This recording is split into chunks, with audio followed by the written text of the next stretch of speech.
Welcome to the Mold Matters podcast. Whether you are looking for help recovering from mold illness or just want to learn more about creating a safe environment for your family, this podcast is the place for you. Hey everybody, how's it going?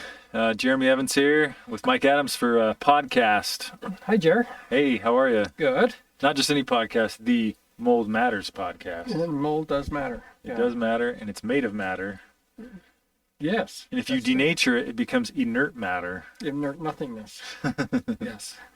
Anyways, how you doing? Good. Yeah? Good. Yeah.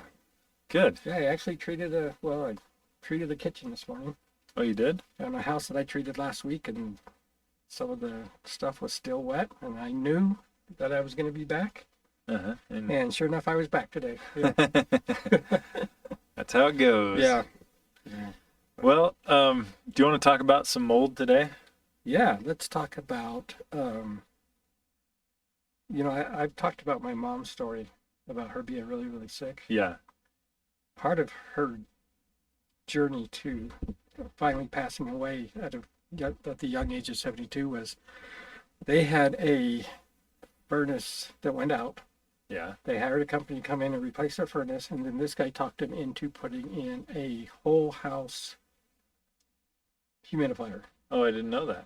Yeah. I've heard that story many times, but I didn't know the humidifier was involved. Yeah. Yes. And he told my mom and dad, you probably need to keep your house humid enough that your windows condensate. That's your telltale sign that you got it about right. Are you serious? Yeah. Now I look back now. Back then I didn't know anything about. I mean, pure maintenance was not a thing back then. Yeah. I didn't know it. It seemed kind of strange at the time, but yeah, you want to soak those windows. if you whatever possible way you can create a environment where mold will grow, let's do that. Let's do that right away. And, that's a good introduction, Mike, to the topic of humidifiers. Yes. Yeah. And people often ask us about them, don't they? Oh, all the time. Yeah. And more than that, I'll just say, in fact, what spurred the topic today is it's not uncommon to have, someone talking to us about, okay, what's wrong with my house? Why do I have mold? Why are we sick? Right. And in this example today, which is very common, I don't know exactly what's going on in there. And then just kind of in passing, it's often in passing, like, well, yeah, and then we cranked up the humidifiers, What? Whoa. Yeah. Whoa, right. Hang on. And oftentimes they crank up the humidifiers because they're sick. Yeah. But they're sick because of the mold. Yeah. Or they have allergies, or allergy-like symptoms. Yeah. And in fact, I was just talking to Tony, my wife, before this, and she said, "What's your podcast about?" And I said, "Humidifiers." And she said, "Yeah, Shirley had." That's my mom. Shirley had one. And I said, "Yeah, I was going to bring that up." And she said, Shirley thought that she needed a humidifier because she always had sinus issues. Uh-huh. She thought the humidifier would knock the dust down. She thought the dust was causing her sinus issues. And obviously that's not the case. You have sinus issues because you have mold. Yeah. So that's one possible reason why you might want a humidifier, right? You've got some kind of what are the common reasons people even want their air more humid? Well, some say that they get static shocks when they turn on the lights. I've had customers say, I have to run my humidifier, otherwise I get shocked every time I turn on the lights. So when they do turn up the humidity in the home, it's less? It's less. It definitely is less. It takes the static down. Okay. But okay. It's really interesting. I've said this for years. It's a really common denominator that our customers that have dealt with mold toxicity get shocked. In fact, I remember telling a customer, just trust me. Let me fog it, because I told her, turn that humidifier completely off. In fact, just disable it. Yeah. Right? And she said, I have to run it. And I said, just trust me. Just trust me. Let me treat your home. Mm-hmm. And because she was getting shocked, right? Yeah, she was getting shocked. So she's like, I have to run this humidifier. I said, let me treat your home. Let's see how you feel. And it took a couple of weeks, but she did call back, and she said, the humidifier is not running, and I'm not getting shocked anymore. Oh, so it was just the mold. Yeah. But well, I always wondered, so I looked it up. Yeah. What is that? In fact, Dr. Wright, that's on our staff, he told me about this also. Yeah, and I'd kind of forgotten it But Yeah. so this is from the fullyfunctional.com website. It says some of the more unusual symptoms, such as a metallic taste in the mouth or increased static shocks, are pretty unique to mold exposure and can be a telltale sign. Mm-hmm. If you know or suspect you've been exposed to water, you should see if you relate to any of the following symptoms. And then it talks about, postnasal drip and sore throat and sinus infections and all that. But the other one I was trying to find, which I've lost now, of course, is here it is. Exposure to micro-toxins can result in many issues within your body, including dysregulation of the antidiuretic hormone, ADR, antidiuretic hormone. This can result in frequent thirst, which my mom was always thirsty. In fact, Really? At one point they said, "You're drinking too much water. You're washing away all the minerals." Oh, really? Yeah, the doctors, I tell you. Washing away the... Yeah.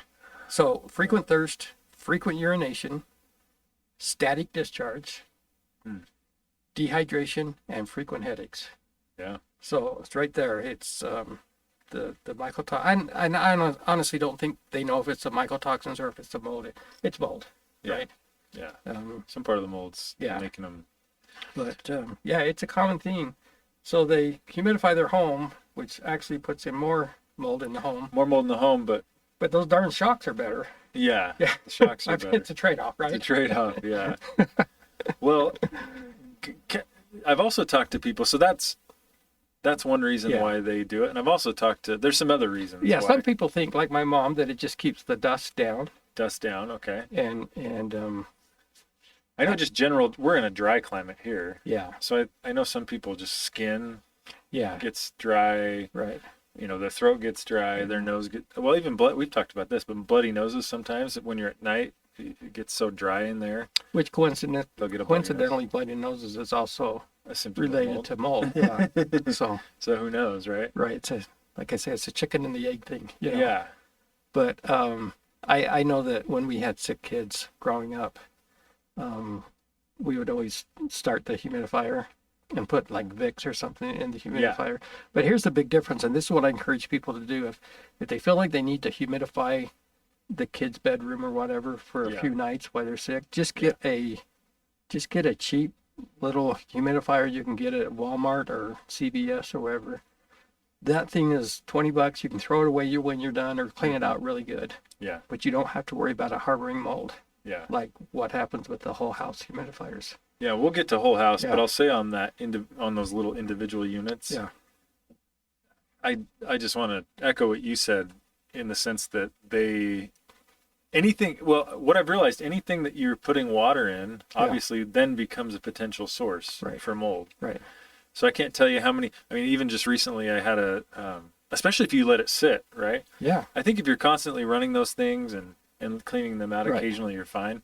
But I had a water pick, those water picks that they flush out your teeth. I had one, used it a bunch, and then I went out of town and there was a stretch of a few weeks where I didn't use it. Next time I used it, it started, spitting water into my mouth and it tasted moldy. You could tell right away. Yeah, I was like, wow.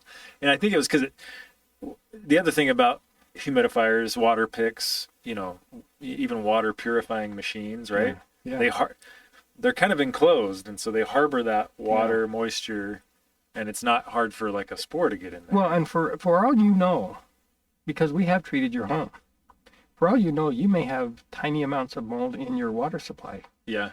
So we had a home that I believe that absolutely had mold in the water supply. I told that story before, didn't I? Yeah, you have. Yeah. But you can retell it if you want. Well, it's just, I treated the home to make sure that it was a home we just moved into.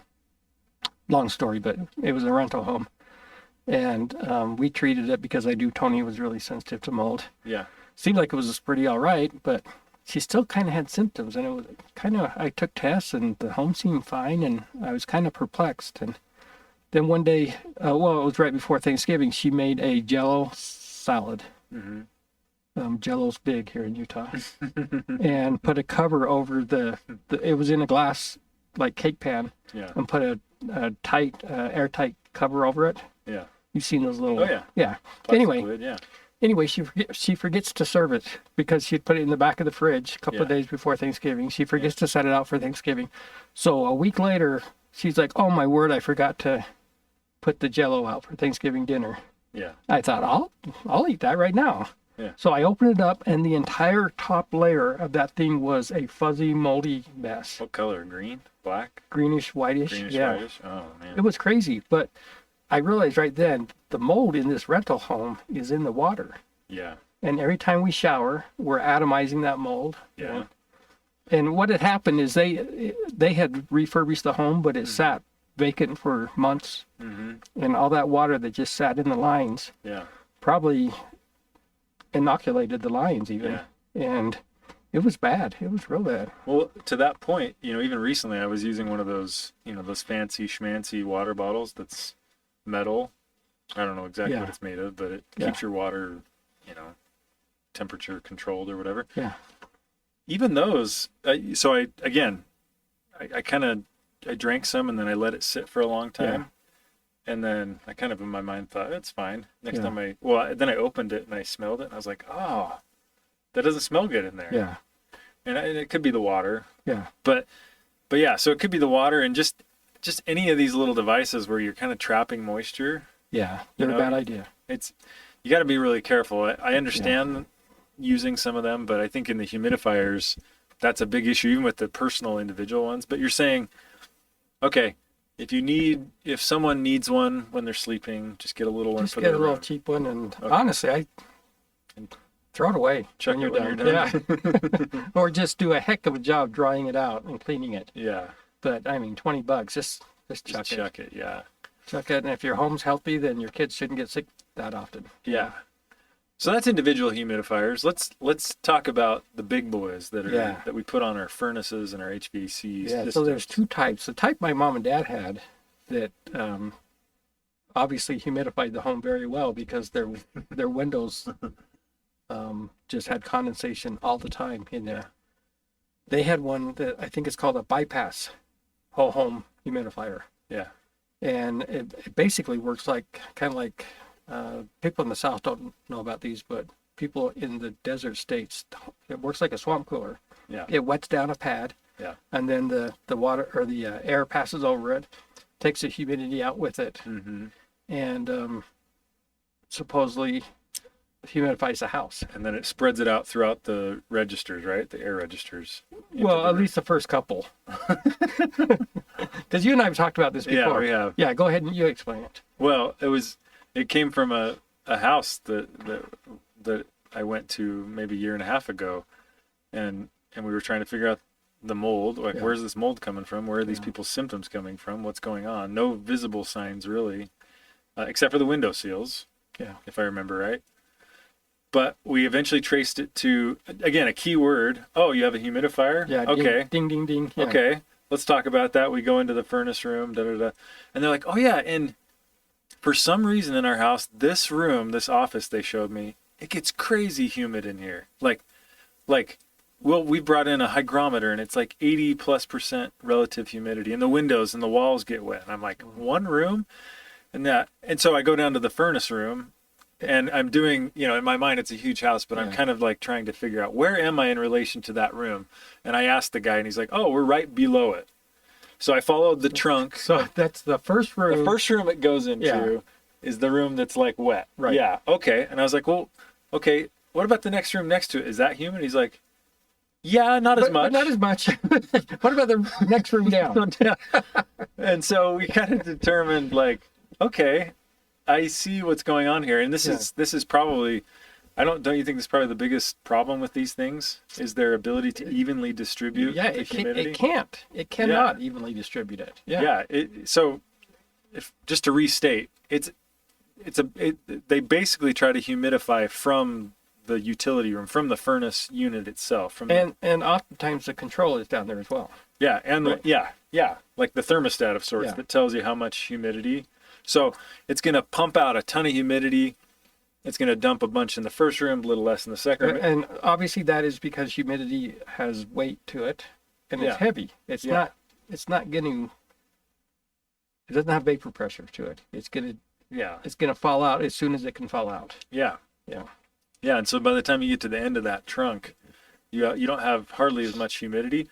And then by the time the humidity gets back to the Control. the control itself, the humidity's dropped quite a bit. So you got to crank it up some more. Right. So that you can get that humidity up. I wanted it 40. We were at 30. I wanted it 40. So you keep cranking it up. Meanwhile, half the house gets really, really humid. The other half still can't get to 40. The other half can't get to 40. So then the one room's so wet that you go back and say, well, I got to turn this way down. yeah. And then everything's dried out. And Yeah. It's So really, mold, I mean, it loves moisture, but those wet dry cycles are probably just creating lots of havoc as far as mold goes, right? Absolutely, because, well, it certainly creates a weird dynamic where you're going to have growing mold, and then you're going to have stress mold. Yeah. And then you're going to have growing mold, and then you're going to have stress mold. Yeah, because it'll stress and then it'll spore out, or Right. then it starts growing, and who knows what, it'll start expanding, maybe spit out some micro-toxins, then goes back to sporing, and it just, it's not a good scenario. So I think, a lot of people in these dry states, not a lot, but I mean, you encounter it semi-frequently. So I would say 50% of homes, have one of these. Maybe that's high, but I don't think so. So what would you say to someone who had one on their unit? I say it all the time to them, just get rid of that thing. I don't even like the idea of just turning it off. I don't either. Because that pad likely still has mold in it. Yeah. And the air is passing over that pad. Yeah. And there is a lot of them have like a bypass mechanism that's supposed to block it off. Yeah. But it's not airtight. Not airtight. Yeah. No, So no chance. It's using, some Venturi to pull out of there. Yeah.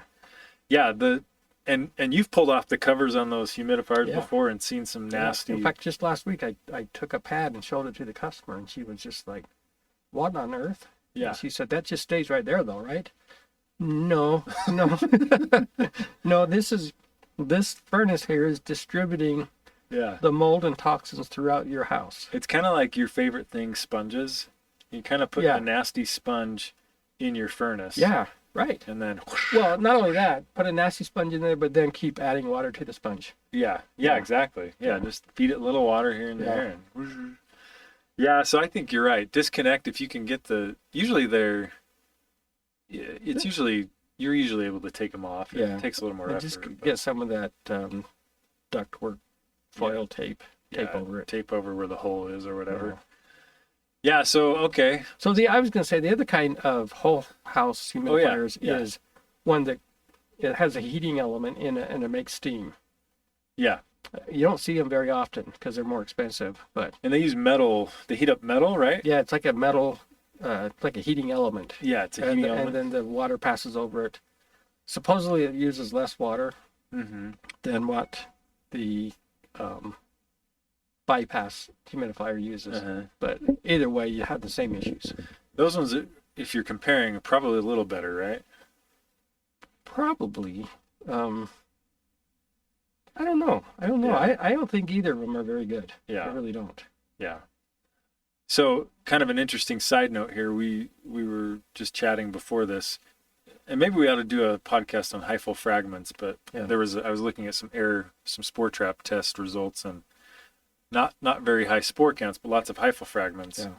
Yeah. And by the end, we realized they were turning on they had 3 humidifiers on all 3 of their furnaces. Yeah.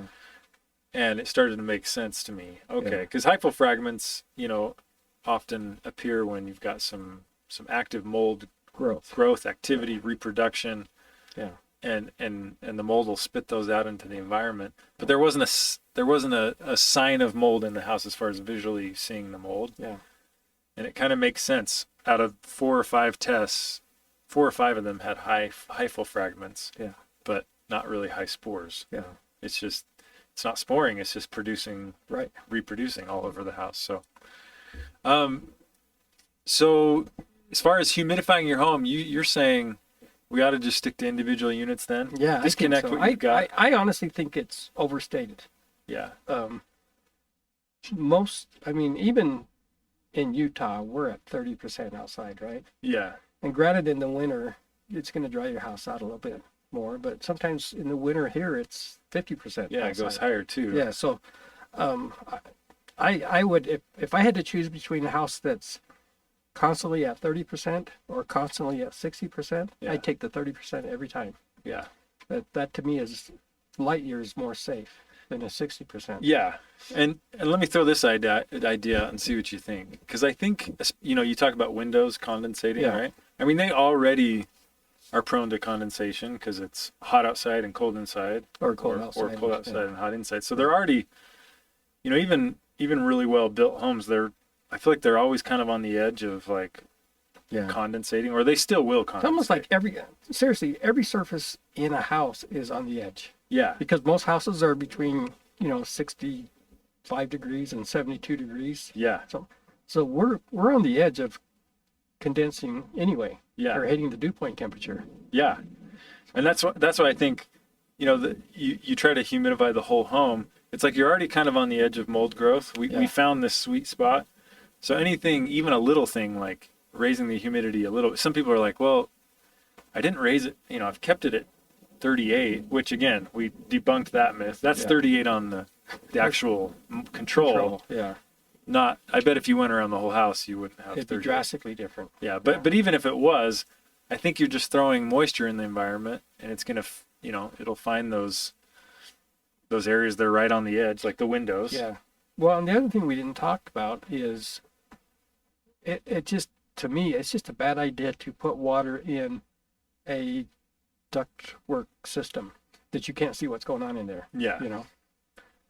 How many horror stories have we heard where people say, "Oh, my ducts were just full of mold"? Yeah. And a lot of that is because most of the ducts are in the pond Yeah. or some kind of a swampy area, Yeah. and they get moldy. Yeah. But in this case, it's the ducts in your home. Yeah. Yeah. You gotta keep your ducks Abby in a did row. Abby did not even smile at that. You gotta keep your ducks in a row. You got to keep your I've ducks heard in a you say row. that Yeah. before. Yeah. Yeah. Well, I bet again, I think you're right. And kind of when we were talking about that one house, I bet that ducting too, the first, I don't know, 20, 30 feet of that ducting, I bet is really moist. I promise you it was. Yeah. Luckily there's airflow, which, hopefully like dries it out. So but- something just hit me. Maybe that's why the industry came up with the steam, because the steam will carry better than what the wet, humid air will, I would think. Maybe they were trying to address that. I don't know that. I for don't sure. know. Yeah. But either way, it's not a great idea. It's not a great idea. I know a lot of HVAC guys, it's an upsell for them. Yeah, right. So, and I don't know if they make extra, I imagine they make a little bit of extra money on that too. So I wouldn't fall for that trick. We talked about this before with ERVs, some of the fancy schmancy stuff coming out, especially with your HVAC unit.